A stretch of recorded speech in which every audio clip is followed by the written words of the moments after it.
sun is shining bright, filling the world with light. With every step we take, we know it's love we make.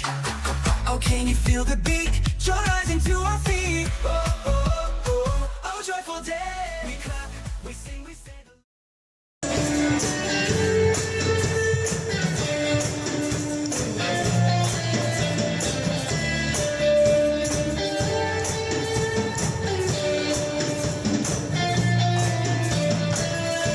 Hukay sarap magpuri, sumamba sa ating Diyos. Hukay sarap umawit, sumayaw sa ating Diyos. Sabay-sabay na itataas ang ating mga tinig. Sabay-sabay na sisigaw ng hallelujah.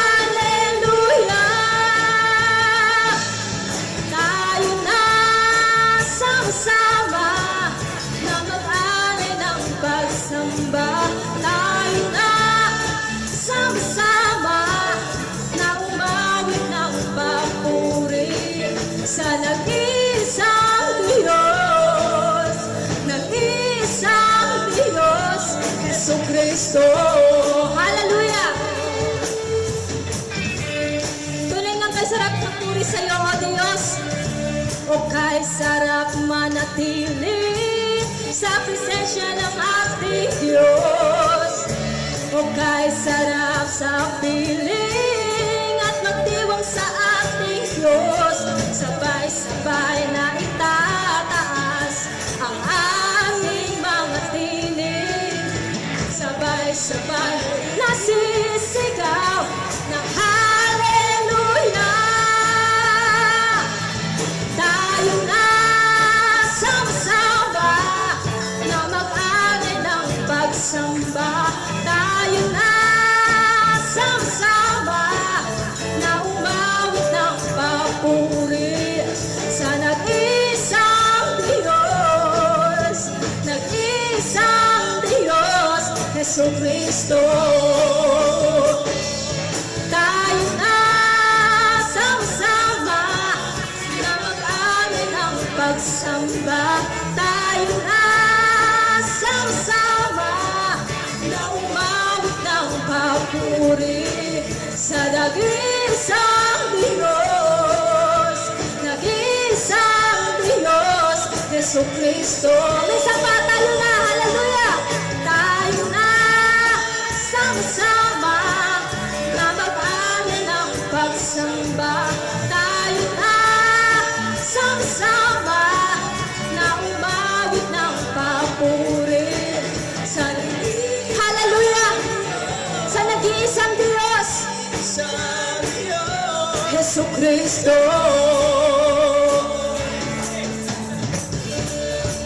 Hallelujah, we praise you, O God. Hallelujah. Pumalakpak, humindak, hallelujah. Lumundag, humiyaw, at humiyaw. Pumalakpak, pumalakpak, humindak sa Panginoon, humindak. Lumundag, at humiyaw. Minsan pa, pumalakpak, yes Lord. Lumundag sa saya, lumundag at humiyaw. Tayo na sama-sama na mag-alay ng pagsamba. Tayo na sama-sama na umawit ng papuri sa nag-iisang Diyos, nag-iisang Diyos, Jesucristo. Minsan pa, tayo na sama-sama na mag-alay ng pagsamba. Tayo na sama-sama na umawit ng papuri sa nag-iisang Diyos, nag-iisang Diyos, Jesucristo. Anong kailangan?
sa'yo, na laging buhaw sa'yo, na laging buhaw sa'yo.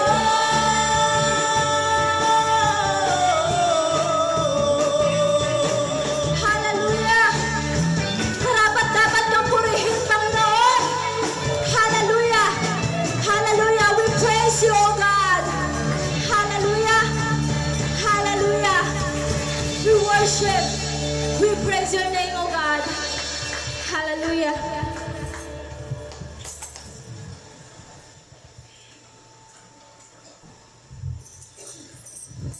Hallelujah! Napakasarap sa piling mo, Panginoon. We worship. Hallelujah.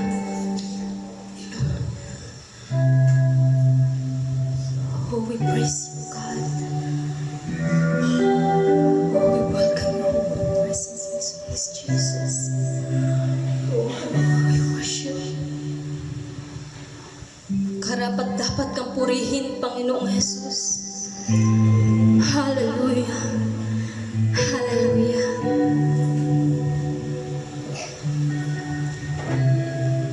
Oh, we worship your name, Jesus.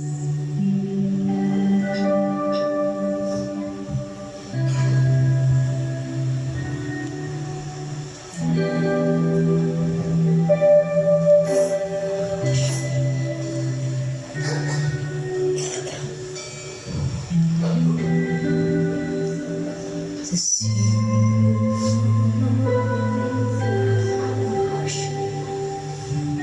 sa simula pa,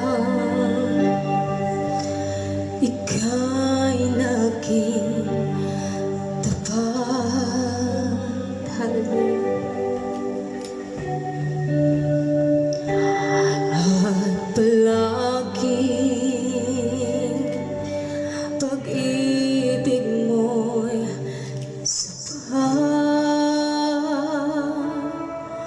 nung ikaw ay dumating, lumiwanag ang dilim, iyong trono ay iniwan upang ako'y tinatanggap kita, tinatanggap kita. Sa pangalan mo may kaligtasan, sa pangalan mo may kagalingan, sa pangalan mo may katagumpayan, sa pangalan mo, Jesus, sa pangalan mo, Jesus.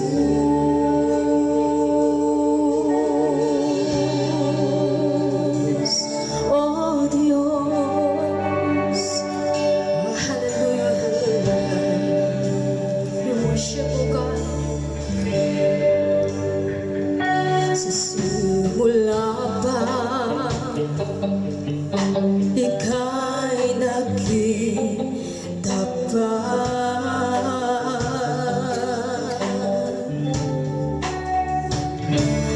At palaging pag-ibig mo'y sapat. Nung ikaw ay dumating, lumiwanag ang dilim, iyong trono ay iniwan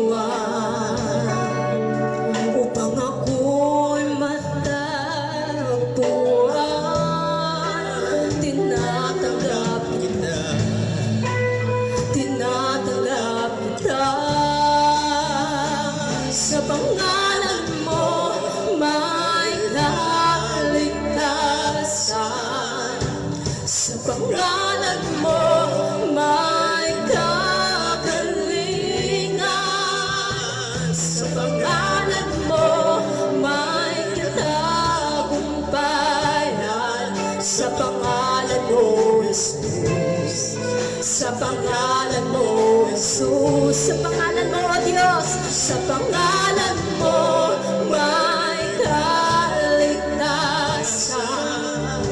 Sa pangalan mo may kagalingan.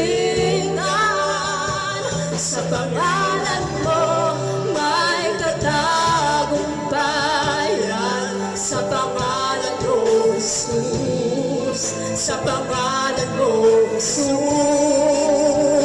Sa pangalan mo may kaligtasan. Sa pangalan mo may kagalingan. Sa pangalan mo may katagumpayan. Sa pangalan mo, Jesus. Sa pangalan mo, sa pangalan mo, Diyos, hallelujah. Sa pangalan mo, Panginoon, kami ay naligtas, Panginoon Jesus, hallelujah. Sa pangalan mo kami ay gumaling, Panginoon, hallelujah. Oh, we worship, we praise your name, O God, hallelujah. Sa tanging pangalan ng ating Panginoong Jesus, hallelujah, hallelujah. Sa pangalan mo, Diyos. Oh, we worship, hallelujah. We praise your name, O God. Sa pangalan mo may katagumpayan. Sa pangalan mo, Jesus. Sa pangalan mo, Sa Panginoon, pangalan mo, hallelujah. Jesus. Oh, we worship.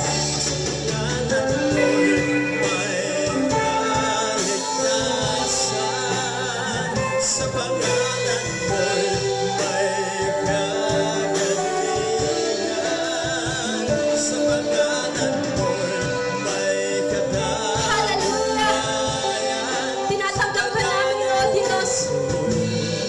Sa pangalan mo, Jesus. Siya'y tatanggapin mo at piliin. Di ka na mag-iisa.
sa'yo lamang lahat.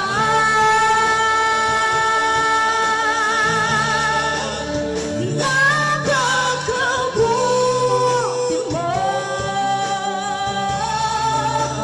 aming Diyos Ama. Ang iyong likha, O Diyos, ang iyong likha, luluwalhatiin ka. Napakabuti mo, Panginoon. Napakabuti mo. Hindi ka nagbabago.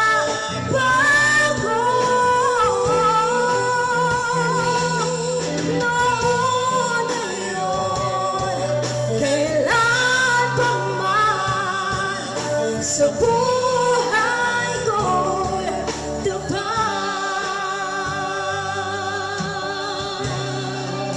Ikaw, Panginoon, ikaw ang Panginoon. Halin ng aking puso, tanging sa piling mo ay kagalakan ko. Kapag kasama mo, O Diyos, lubos ang ligaya.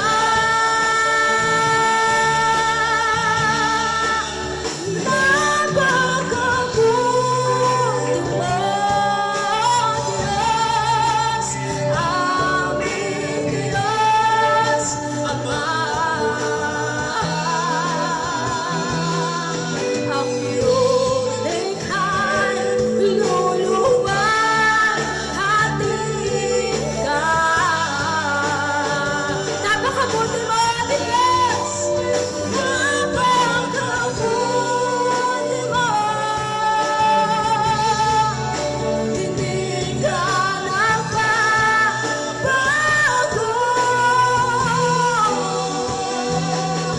Noon ngayon, kailan pa man sa buhay ko'y tapat. Oh, we worship your name, Jesus.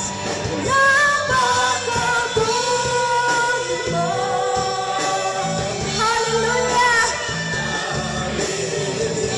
Luluwalhatiin ang iyong pangalan, O Diyos. We praise your name, Jesus. Karapat-dapat kang purihin. Karapat-dapat kang luwalhatiin, O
luluwalhatin ka.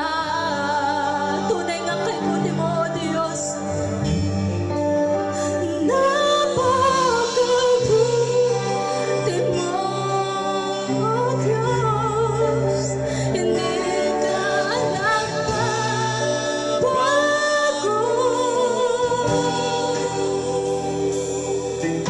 Noon, ngayon, kailan pa man sa buhay ko'y tapat. Hallelujah! Kay buti mo, Panginoon! Napakabuti mo, Diyos. Aming Diyos Ama. Yes, Lord God, ang iyong likha'y luluwalhatin ka. Hallelujah! Napakabuti mo, hindi ka nagbabago.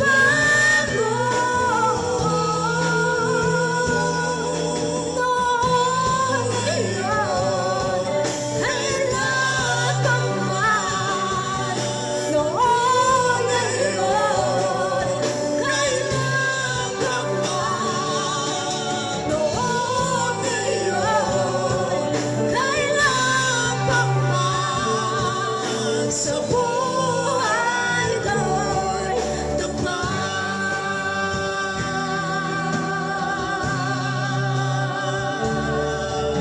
Hallelujah. Sino po ang nag-bless sa ating mga pagsamba, papuring awit sa ating Panginoon? Amen? Napakasarap at napaka-inam po lagi na tayo ay nagbibigay ng awit ng papuri sa ating Panginoon. Amen po ba? The more we worship our God, the more blessings come. No? Alam niyo po, subok na ng mga Kristyano to eh. Lagi tayong tinuturuan ng pastors, ng leaders, or sino man na tayo ay magpuri. Maging ang Biblia, ang Panginoon, inuudyokan tayo lagi ng banal na Espiritu na come into the presence of God, that He is open. Parang lagi siyang bukas sa ating mga papuri at pagsamba. And the more we worship God, the more blessings laging nakakamta natin, laging napapala natin ay biyaya ng Panginoon. Sino bang ayaw ng pagpapala? Sino bang ayaw ng biyaya? Taas ang kamay ng ayaw ng biyaya. Maaari nang lumabas. Amen? So pag pinag-usapan natin ang pagsamba, pagpupuri sa Panginoon, wag na kayong mag-atubili. Amen po ba? Kasi biyaya yun eh. May biyaya sa likod noon. Hindi nyo ba gusto yun?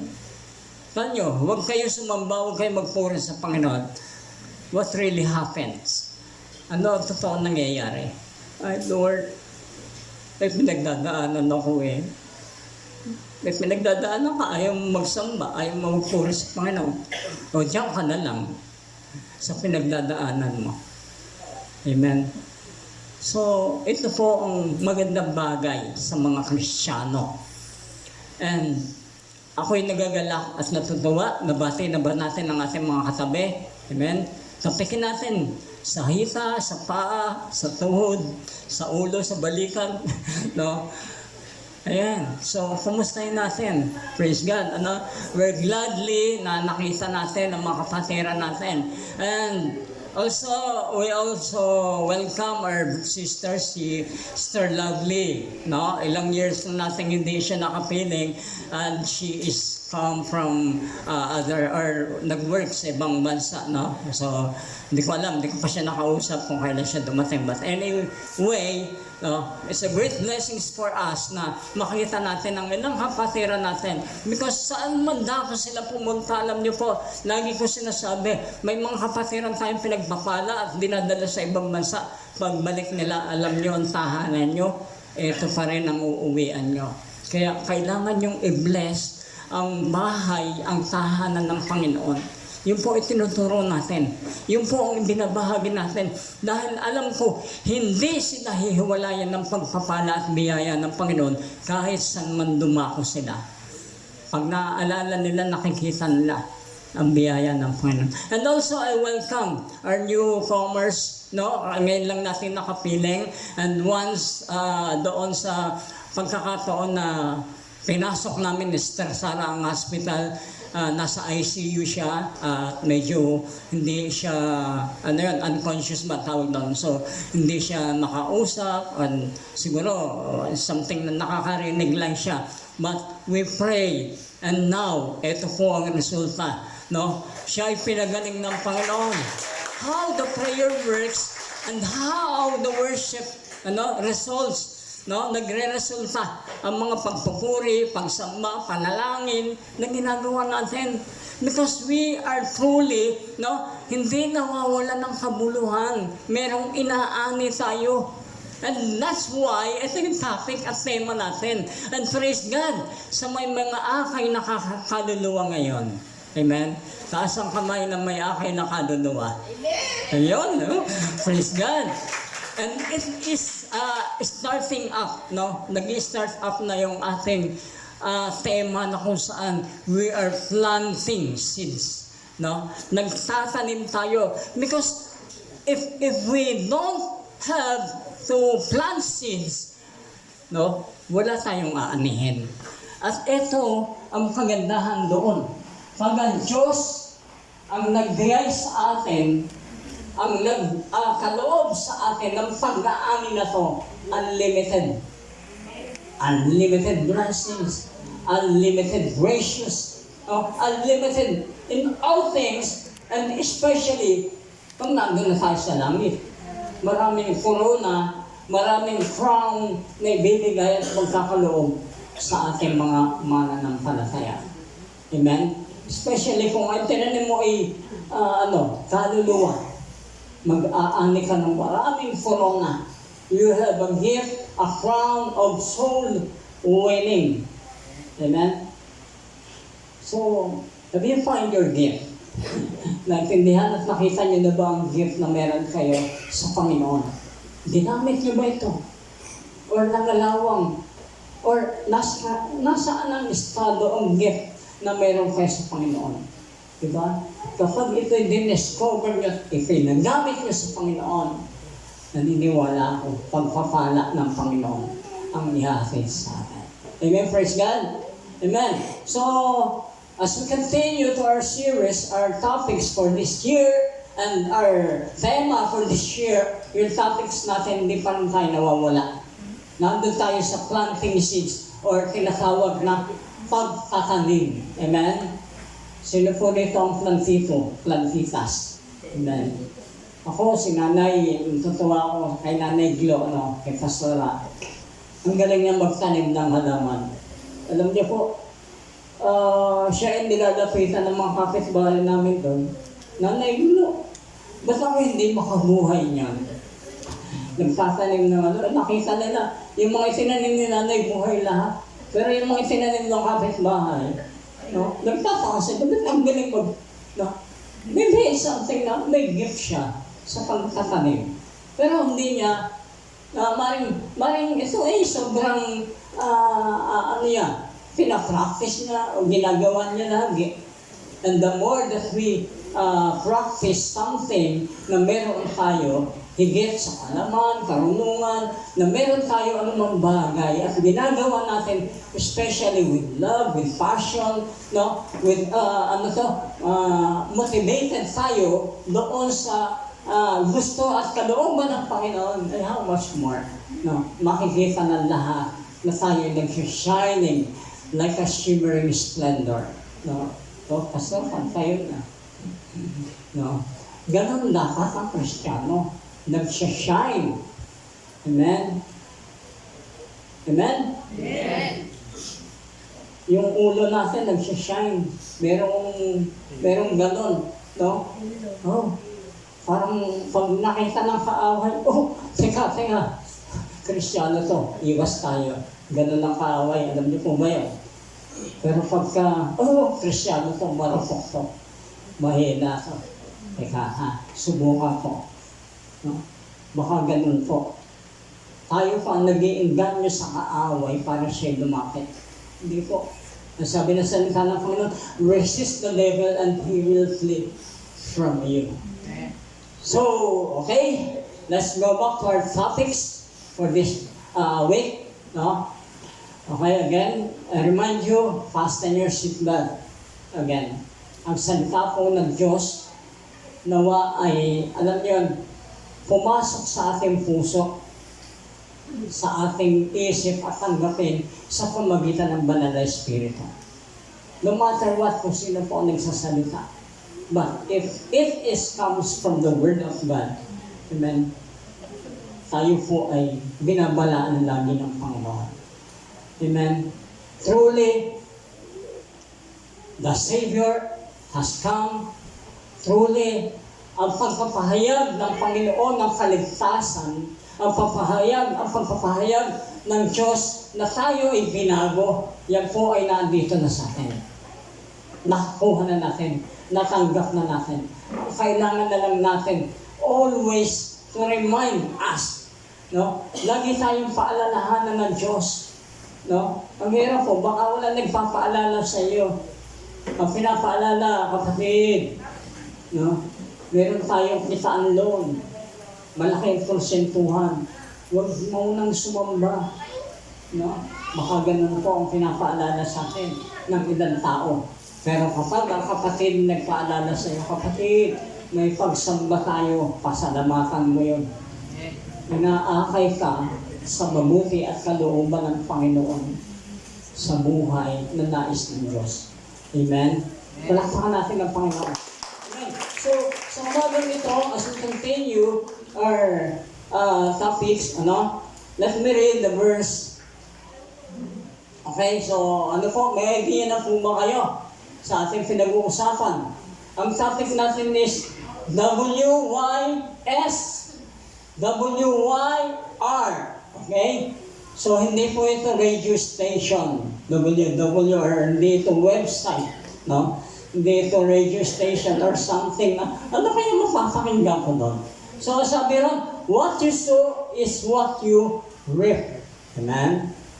Meron po ba nito nakakailam at nakakaintindi ng bagay nito? Sinasabi ko kanina, plantito, plantita. Amen? Makinig po kayong maigi, and huwag niyo pong tingnan kung sino ang nagsasalita. Tingnan niyo po yung salita ng Panginoon na ibinabahagi sa ating mga puso. No? Doon po tayo mag-dwell. Okay, what you sow is what you reap. Pakibuksan po sa aklat ng Galatians chapter 6, verse 7, 8, and 9. Ayan. Okay, nababasa niyo po ba? Sama-sama nating basahin. Sabay-sabay po tayo. Okay? Ready? 1, 2, 3. Be not deceived. God is not mocked. For whatsoever man soweth, that shall he also reap. For he that soweth his flesh shall of flesh reap corruption. But he that soweth the Spirit shall of Spirit reap life everlasting. Amen. Naniniwala po ako na ang salita ng Diyos ay may buhay. Naniniwala po ba kayo? Eh, bakit niyo po binasa ng parang kayo ay inaan po? Parang kayo ay wala kabuhay-buhay. Misa pa, basahin po natin ulit. 1, 2, 3. Be not deceived. God is not mocked. For whatsoever a man soweth, that shall he also reap. For he that soweth his flesh shall of flesh reap corruption. But he that soweth the Spirit shall of the Spirit reap life everlasting. Okay, salamat po, praise God. Amen. Be not deceived. Huwag tayong padaya. Amen. Alerto po ba tayo? 24. 24/7. No? 24 hours a day, 7 days a week, and 31 days a month, and 365 days in a 1 year. And, na po, hindi ko na alam yung iba. No? Be not deceived. Huwag tayong padaya. Because something lagi, ang Kristiyano madali pong madaya. Dahil ang kaaway, ali-alagin yan eh. Papalibot yan. Lagi minsan, kung saan-saan naroon. At gumagawa talaga. Di ba, sabi ng salita ng Panginoon, di ba? He is like a roaring, no? Lion. Umaatungal. Layong umaatungal na kung saan naghahanap. Lagi lang masisila. No? Kaya huwag tayong padaya. God is not mocked, no? Hindi siya, ano sabi ng Tagalog ng mock? Ano yung ibig sabihin? O?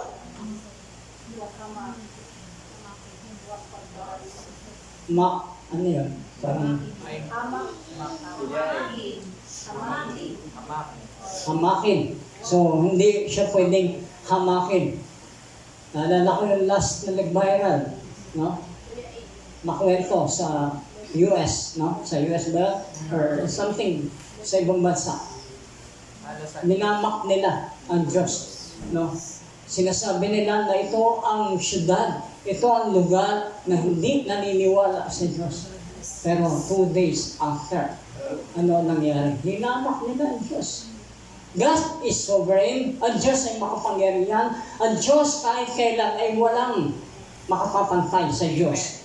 Amen? So, God is not mocked, for whatsoever a man soweth, that he shall also reap. No? Kung ano yung itinanim, yun din ang iyong aanihin.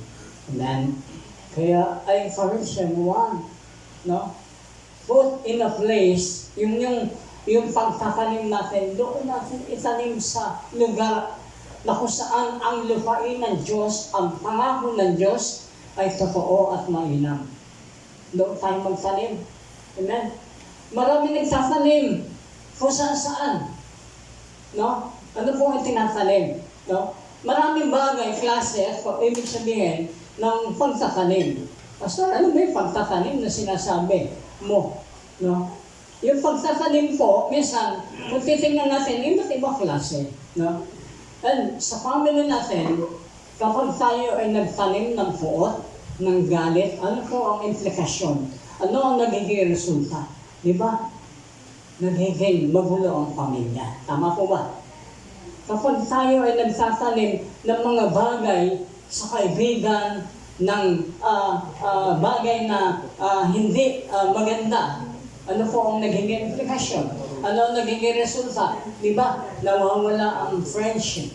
Nawawala ang mga bagay na kung saan inuungkat ang mga naigawa, inuungkat ang mga naibigay. No? Ganon ang kalimitan na nangyayari. Ano po ang itinatanim natin? No? And the more that you planted or planting seeds to someone or something, ay ano po, may kakiba na pag-aanihan. Meron tayong inaani. No? Minsan nakala natin, pag tayo ay nagtanim, no, we're expecting na may mabuting bagay. Or kapag ito ay dahil ginawa natin, we're expecting. No? Pero hindi po yun. Proseso ng Diyos yun.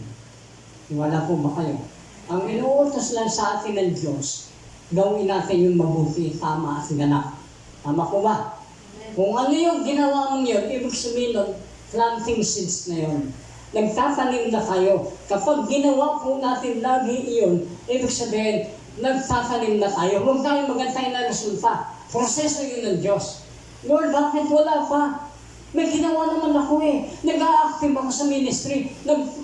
Nag-evangelize ako. Nag-share ako ng word. Na, ang hirap kaya na gawin, mag-mission. Ginagawa ko naman ito. Bakit ang panalangin ko? No. Proseso ng Diyos yun. Antayin mo. Antayin mo ang resulta ng lahat ng bagay na tinanim. And huwag nating pwersahin ng Panginoon sa mga bagay na gusto at naisin natin. Let the plans, let the will, let His goodness reveal.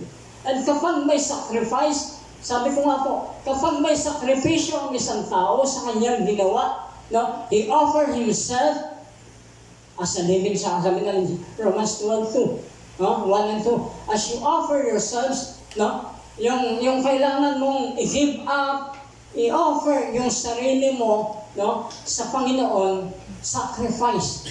Kapag ginawa po natin yun, and then, gaganapin ng Diyos kung ano ang nauukol at karampatang bagay na para sa iyo. Amen? Kaya nga po sa ating program lagi, sa midweek, sa big group, tinatanong tayo sino po ang gusto mag-raise ng kanyang pasalamat sa Panginoon. Amen? Hindi pwedeng walang ginagawa ang Panginoon lagi sa buhay natin. Magsaka tayo pag wala nang ginagawa. Kasi bakit? Wala kang ginagawa sa Panginoon. Amen? Lord, bakit puro ganito? Struggle na lang ako. Maybe God allows something na nangyayari sa iyo. Bakit? Kasi, ano sabi ng James? You have to test. No? God testing our faith. Napaka-importante. At kalakip sa pagtatanim ang pananampalataya. Amen? Napakainam po na kung meron tayong pananampalataya, di ba, alam niyo yung mga magsasaka, yung proseso nila pag sila ay nagtatanim, di ba? Di ba? Anong buwan ngayon? Magtatanim sila ng panay. Ina-anticipate nila kung kailan uulan, kung kailan babagyo. Pero doon na time na dumating yun, pinaghahandaan nila. Because he is looking at the field na napakalawak. At kapag napagsagumpayan ko ito, malaking naanihin ko rito. Yun ang pagalaw ng mga magsasaka. Tama? Yung mga magtatanim ng gulay. Di ba? Nagpunla siya, nagtilig siya, pero in the future, nakikita niya, marami akong gulay na aanihin dito. Amen? Kasi may ginawa siya.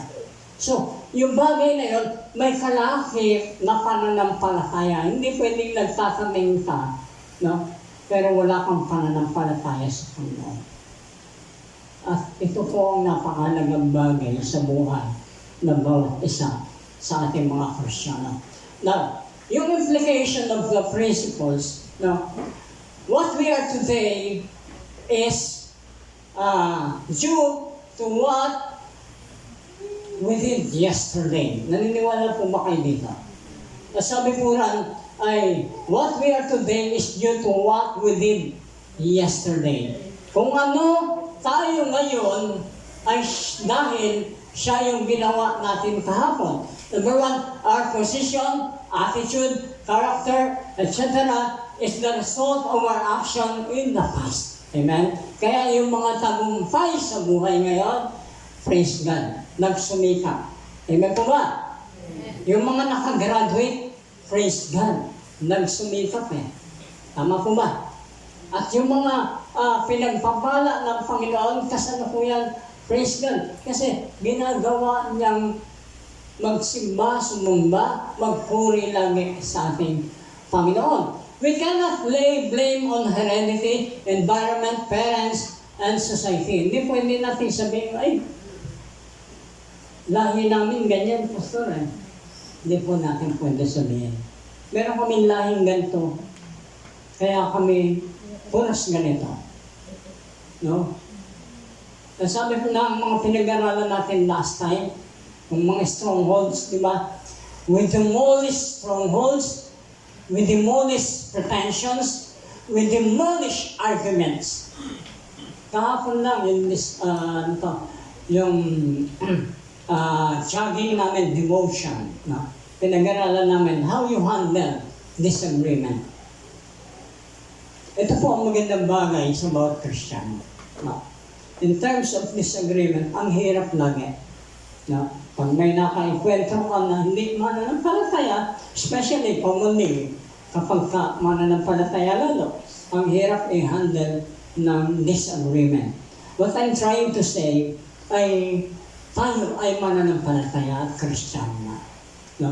We are in the positions, no, that we are laying them, no, that we are presenting to the one, to the people, to everyone, that we are already Christians. Amen? 2 Corinthians chapter 5 verse 17, ano po sabi? If anyone is in Christ, he is a new creation. All things are passed away. Behold, all things are become new. Di ba kayo nagugulat sa talatang ito? Lord, Pastor, mahirap kong baguhin eh. Makita niyo sa Facebook, may mga dating bakla, dating lesbian, makita niyo, dating puro tato, ngayon nag-share ng salita ng Panginoon. Ngayon, ipinapakita ko anong kamanghamangang ginawa ng Panginoon. Yung dapat ang maging forte ng mga mananampalataya. Such things influence us only to the degree that we let them. And then, therefore, we must accept responsibility of our action, for God will demand it. No? Sabi po diyan, truly the present reveals much about our past. Ano po sabi ng verse dito, susunod? Okay? Sabi ng 2 Corinthians chapter 5 verse 10, for we must all appear before the judgment seat of Christ. Sabi sa Tagalog, dito ko na lang po sa Tagalog babasahin. Sapagkat tayong lahat ay kinakailangang mahayag sa harapan ng hukuman ni Kristo. No? Ihaharap tayo sa hukuman ni Kristo upang tumanggap ng bawat isa sa mga bagay na ginawa sa pamamagitan ng katawan ayon sa ginawa niya, maging mabuti man o masama. We have all a privilege to do something, to do what is, no, para sa iyo. And ito po yung choice, mabuti o masama. Amen. Nasaan ka ngayon? Okay. Are you trying to do always in a good by God's process? No? Or nananatili ka sa buhay na, ano mo, patago ka na lang. Nagtatago ka, Lord. No? Parang naging kaya hindi ka makalapit sa Panginoon. Bakit? Nagtatago ka eh. And that's what Adam happened to Adam. Ano nangyari kay Adam? Nung nagkasala siya sa Panginoon. Nung una, nagtanan sila eh. Naglalakad, Adan.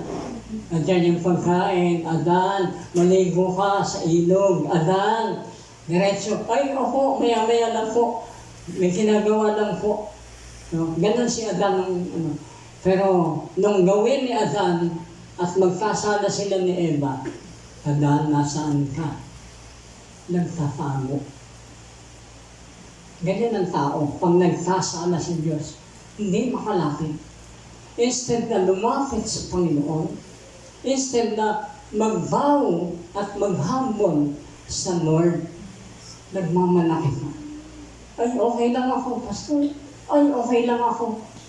No? Meron po namang nagpapalakas sa akin. No? Maling ganon sa isang banda. Pero, kapag sinabihan ka po ng isang kapatid, ng isang mananampalataya na kumusta ka, then, alam mo na po ang kasunod nun. Pina-follow up ka niya. Iniintay ka niya na nasaan ka na. Ganon ang Panginoon sa atin.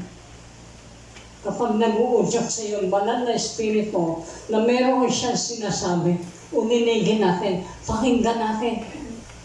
Huwag tayong mag-atumbili na lumapit at magtago. Huwag tayong magtatago.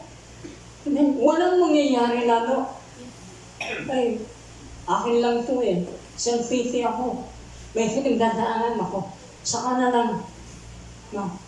Wow. Delikado po yun. Mas pinipili natin ang delikado at komplikadong buhay sa ganong sitwasyon. Amen? So, ano po ang kailangan natin dito? Sabi doon ay truly, the present reveals much about the great. What we are tomorrow, ang pangalawa po ron, sabi doon ay, what we are tomorrow will be true to what we are today. Kung ano ang ginawa natin kahapon, ito yung mangyayari sa ngayon. No? Diba? Sino po dito nag-aaral sa school nung araw? Diba? Labas ang walang assignment sa school. Bakit? Hindi mo ginawa kahapon eh. May assignment sa iyo eh. Diba? Ay ngayon, wala nang estudyante ganun. May assignment ko na, diyan ka lang. Huwag kang maalis. No? Ma'am, iihin lang po. Sige, dahan na. Ganyan ang mga bata ngayon. No? Nakakalungkot sa bahagi. Pero, pakulangan ng disiplina, hindi na ipapabalting ang totoong disiplina na meron sa school, sa tahanan. Bakit? Nakukonsider ang kanila naging feelings. Amen? Yung sabi ng Diyos, di ba? Kung tayo padaya. Bakit? Kasi itong feelings ko eh. Consider mo naman, pastor. Ito nararamdaman ko eh. Bakit? Masaya ka ba pag ginagawa mo yan? Gusto ko itong ministry nito, pastor. Hindi eh. May pinakita sa akin ng Panginoon na ito ka, dito ka sa ministry nito. No? Yun po mahirap. Pag may nalalaman tayo sa sarili natin, baka sa sarili mo lang nalalaman yun. Paano kung nalalaman ng Panginoon? Binabangga ng Panginoon. No? So, ano po yun? Sabi nun, we can change if we do not like what we are today. No? Pwede tayong magbago, pero ibig sabihin, if we do not like what we are today, pwede tayong magbago ngayon, pero yung kahapon ay if we do not like we are today. Kung hindi mo gusto ngayon, ibig sabihin, pwede tayong magbago. So, 2 Corinthians 5 verse 17, kung sinabi ko kanina. At pangalawa, but such change comes slowly, not overnight. Romans 12, 1 and 2. Binanggit ko na po ito kaninang verse na to. Therefore, I beseech you, brothers and sisters, no, offer your bodies as a living sacrifice. No, yung po sinasabi nun. No, we must begin sowing today if we want to reap tomorrow. Ito po ang hamon sa atin. Start na po tayo ng planting. Amen? May panawagan ng Panginoon sa Church ng Victorious. No? Each one, bring one. No? Praise God sa mga nagdadala ng kaluluwa. Amen? Dapat yun ay gawin po natin. Because it is mandated the Great Commission. What is the Great Commission? Ano po ang sinasabi ng salita ng Panginoon? Humayo kayo sa buong sanlibutan at ipahayag ang Ebanghelyo. Amen? So yun po ang Great Commission. Ipahayag ang mabuting balita. So, just as through the present portends much about our future. Naglalarawan ang ating ngayon para sa kinabukasan. Amen? Kaya praise God sa mga visionary. Pastor, ito po nakikita ko sa youth. Pastor, ito po yung nakikita ko sa music team. Pastor, ito po yung nakikita ko sa big group. Pastor, ito po yung nakikita ko as a whole sa Victorious Life. Praise God sa mga visionary. Alam niyo po ba? Lahat tayo pinagkalooban ng Panginoon ng pangitain na yan.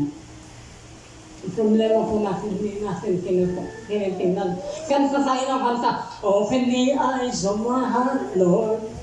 Open the eyes. Binuksan mo ba ang puso mo, ang mata mo? Kinakanta mo pa yun eh. Diba? Ano ba ang tama at ibig sabihin ng open the eyes? Buksan mo, Lord. Merong gustong iparating sa iyo ang Panginoon. Merong gustong sabihin sa iyo ang Panginoon. May inuutos sa iyo ang Panginoon. Pero sarado ang mata mo. Sarado ang puso mo. Pero kanta ka na kanta, open the eyes. Wow. Sadly thing. Sabihin nyo nga, ouch. Ako nasaktan din po. Minsan hindi ako makakilos, Lord. Minsan I considered something. I considered someone. I considered financial. I considered my physical. Minsan ganun eh. Marami tayong kinoconsider.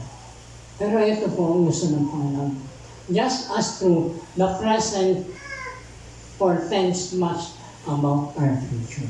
Kung tayo ay visionary, nakikita natin ang future, nakahantungan ng ating buhay pananampalataya. Amen ba doon? Talakpakan po natin ang Panginoon. Okay, so sabi po na ni Eleanor Powell, sabi niyan ay, what we are God's gift to us. What we are is God's gift to us. Ano tayo ngayon ay regalo yan ng Diyos. Tama? Amen. And what we become is our gift to God. At kung ano ang gusto niyong mangyari, ay yun ang gagawin niyo regalo sa ating Panginoon. Amen po ba? Now, tanungin ko kayo, isa-isa, ano po ang gusto niyong mangyari sa inyong buhay? Yun ang pasisimulan niyong magiging regalo niyo sa Panginoon. Amen po ba? Response sa Panginoon. Okay? So, now, in application of the principle. Principle po ng Diyos yung planting, no? Di ba? Pinag-aralan natin yung sowing and reaping, no? Principle po ng Diyos yun eh. And the more na ito naintindihan natin ang principle na ito, always come to a multiplication. When we say planting and sowing, it talks about the multiplication. Hindi po subtraction. Hindi division. Amen? Yun po ang inihahatid sa atin ng Panginoon. What is application of the principle? We are given two options. Doon po sa verse na sinasabi natin kanina, ano po sabi doon? We are given two options. Una po ay either we sow on the flesh. Amen po ba? Nandiyan pa po ba kayo? Nagtatanim tayo ayon sa laman. No? Either we sow on the flesh. In Galatians chapter 6, verse 8, pag binasa niyo po yun, ano po ang sabi doon ulit? Balik tayo doon sa verse. Ayan. For he that soweth to his flesh shall of the flesh reap corruption. Okay. Sabi po ng Galatians chapter 5 verse 19, the entails, the works of the flesh described earlier. 5:19, ang sabi doon ay, ano yan?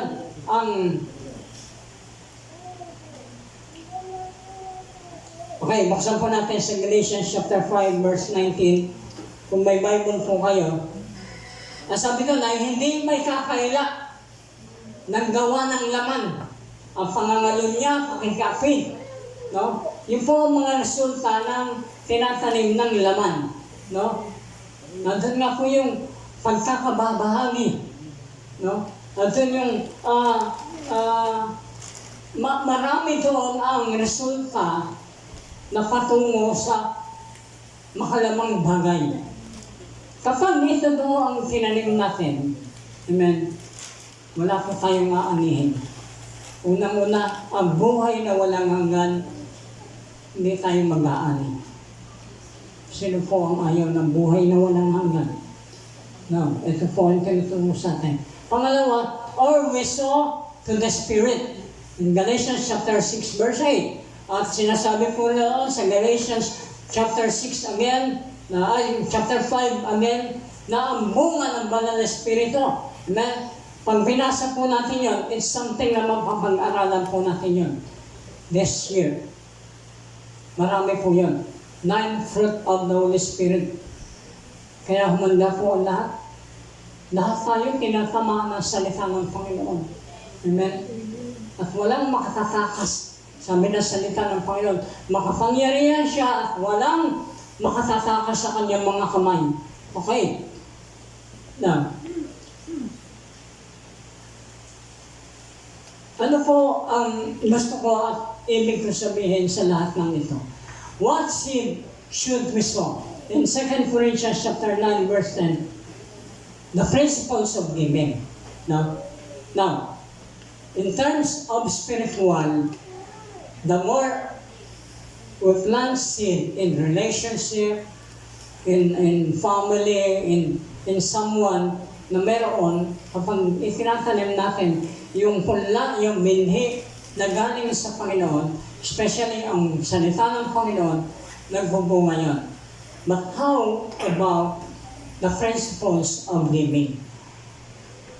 Ako lang po ang magtuturo nito for the whole entire ng ating pananambahan dito ng mga nakaraan. Pastor, parang wala nagtuturo ng tithes. Lagi lang ba sa tithes and offering din discussion? No? Ito po, yung principles of giving. Okay, so God multiplies the seed that we sow and we will always reap more than we sow. No? 2 Corinthians chapter 9 verse 10. Nandun po yung principle ng Diyos patungkol sa pagbibigay. Ibig sabihin po, the more that we give to God, the more na merong doble pa na ibabalik ang Panginoon. Amen? Napakaganda po ng talata niyan. Pero minsan hindi tayo nahahamon. Minsan hindi natin natetest. Ano sabi ng Malakay chapter 3? No? Subukan nyo ako na ibigay ang inyong ikasampung bahagi. At kung hindi, bumuksan ko durungawan ng langit na sukat walang kalalagyan ng inyong mga pagpapala. Amen po ba? So, itinuturo sa atin, He who supplies seed, the sower, and bread for food will supply and multiply your seed for sowing and increase the harvest of righteousness. So, ibig sabihin, the more that we plant seed, the more that we sow, no? Yung po ay nag-aani at naghumunga ng katotohanan at mabuti sa ating Panginoon. So, how much seed should we sow? Gano'n ba kalaki? Gano'n ba karami ang itatanim natin? Sabi ng 2 Corinthians chapter 9 verse 6, read, but this I say, he who sows sparingly will also reap sparingly. Ang nagtanim ng kakaunti ay mag-aani ng kakaunti, at ang nagtanim ng marami ay mag-aani ng marami. Sa Proverbs 11:25 says, the generous soul will be made rich, and he who waters will also be watered himself. Amen? Diba? Napakaganda ng pangako ng Panginoon kapag ginagawa natin ang mga nais na mangyayari sa atin. Amen? Napakasimple ng principle ng Diyos. Give, and it will be come back to you. No? Ganon ang principle ng Diyos. So next, okay, ano po sabi doon? Where should we sow our seed? In Galatians chapter 6, verse 10, therefore, as we have opportunity, let us do good to all, especially to those who are of the household of faith. Praise God sa mga tao kapag dinalaw ng lingkod ng Diyos, ng mga pastor, ng mga leaders, nagpapainom ng kahit tubig na malamig. Amen. Praise God sa mga tao na nagbibigay ng suporta at pagmamahal sa mga lingkod na ginagamit ng Panginoon. He is often waste of money to give to worldly organizations that do not increase the kingdom of God. No? So, ibig sabihin, kapag hindi natin ginagawa ito, walang saysay ang lahat ng bagay. No? Nasasayang. Hindi tayo nag-build na mag-build ang kingdom ng Panginoon. Okay? And how should we sow? Number 4. Ayan, dito na tayo. No? Lagi natin tatandaan, kapag nagpapulan tayo ng seed, even financial, even anumang bagay ang tinatanim natin sa ating mga kaibigan, pamilya. 2 Corinthians chapter 9, verse 7, with joy. And pangalawa, with faith, James chapter 5, verse 7. And with patience, Galatians chapter 6, verse 9. And so, in a secret, Matthew chapter 6, verse 4. Hindi ko na po babanggitin sa inyong mga bawat talata na yan. Buksan nyo lang po sa Biblia, kung meron kayong mga Bible, yan po ay pag-aralan at basahin sa inyong mga tahanan para higit yung maunawaan. How should we sow? Paano ba dapat tayo nagtatanim? Kasi po, yun ang dapat nating gawin bilang isang namumuhay ng may pananampalataya sa ating Panginoon. Now, balik tayo sa pagtatanim na kung saan ay ang gustuhan at nais ng Diyos sa ating buhay. If we sow flesh, then we gain flesh.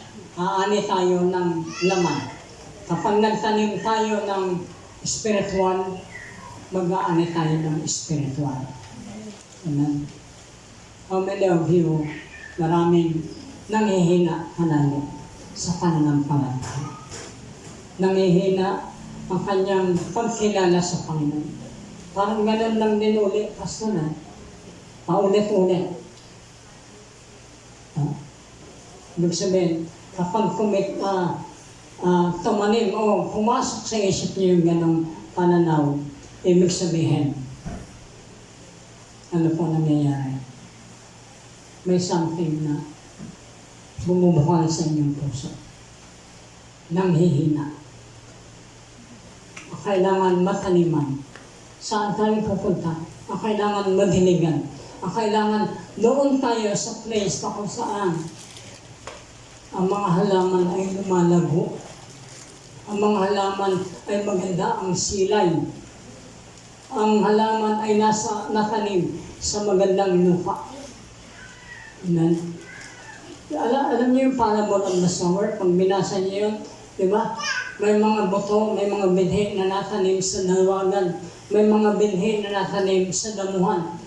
Iniinis, pinakain sila ng mga sistema na kung saan para sila ibagsak, igupok. Bilang mananampalataya. Lahat po tayo ay tinagurian ng Diyos na farmers. Kahit po tayo walang kakayanan sa ngayon, and know that someday God will provide. Ano po?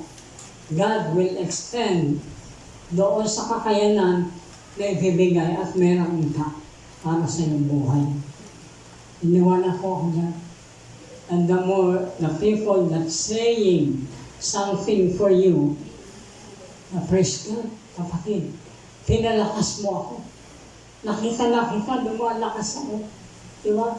Diba pag kumakain tayo, tapos inaalok natin ayaw, sasagot niya, hindi, makita ko lang kayo, kumakain, busog na ako. Ganun nangyayari, di ba? Yun ang ating katwiran. Sino po rito ang, ay hindi, makita ko lang umaatin, lumalakas ako.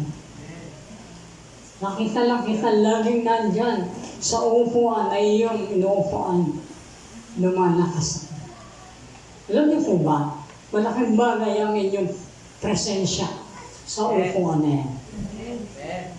That's why our pastors, ang leaders, o sino mang ginagamit nito, ay nakatatayo, ay nakapagpapatuloy. Hindi biro ang kanilang mga pinagdadaanan para sila'y mag-pursue, para sila'y gumanap ng tungkulin at tawag ng Panginoon.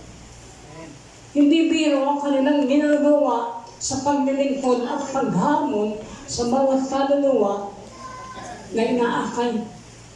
Hindi biro po yan.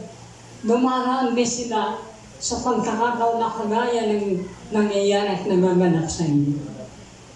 I praise God sa mga tao patuloy at ginagamit ng Panginoon at nagpapatuloy. Lahat po ba tayo ay handa na magtanim? Amen. Ito po ang tanong. Amen. Lahat po ba tayo ay nakahanda na magtanim ngayon? Amen. Kompleto po tayo. Meron na tayong pandilig. Meron na tayong mga fertilizer.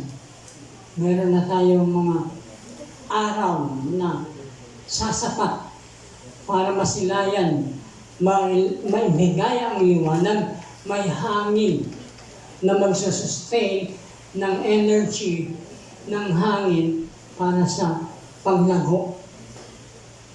Amen. Dapat umpisa na natin ngayon.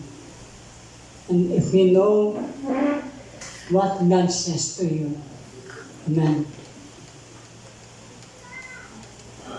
Ano po ang sinasabi ng Panginoon? Kahuli-hulihan, sabi dito, eternal life awaits those who are willing to sow the Spirit by patiently doing good. Take note po.